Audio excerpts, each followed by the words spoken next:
In a world where algorithmic silos continue to erect barriers to education, I'm glad books like Razorblade Tears exist. This is Going Analog, the series where I remind myself, and hopefully you, to slow down and really appreciate books. Razorblade Tears by S.A. Cosby is a crime fiction thriller set in Virginia. It is a revenge story of two formerly incarcerated people, Ike and Buddy Lee, who team up to solve the mysterious killing of each of their sons who were married to each other and left behind a young daughter. Ike and Buddy Lee each had a tumultuous relationship with their sons at best, and they are now forced to come to grips with their actions and behaviors towards their sons now that they are gone. Razorblade Tears is a story about being willing to unlearn behaviors, to being open to criticism, and it's a critique of homophobia, racism, and toxic masculinity. It also explores themes of class, which lends itself to potentially being a person's first experience with intersectionality, which is an analytical framework for understanding how groups and individuals' social and political identities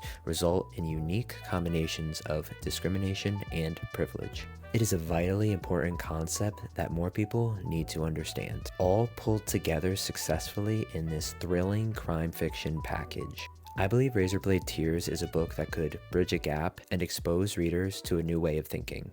One that, if delivered in a different package, may have gone intentionally ignored by individuals that need to read it most. S.A. Cosby does a phenomenal job of discussing complex issues while disarming toxic and harmful ways of thinking through his characters. He does so in an engaging and authentic way, which I believe is one of the reasons this book is so popular. As the internet becomes more and more interest-based, led by algorithms and confirmation bias, it becomes more and more important to have something that will challenge these toxic ways of thinking, something that may penetrate into these silos, or else a cycle of indoctrination occurs over and over. And although it is not S.A. Cosby's job or responsibility to educate people, especially white people, I am so glad that Razorblade Tears exists because I believe it has the ability to change someone's perception of the world. It may poke a hole in one silo, letting a little light through. And if we can poke enough holes and educate enough people,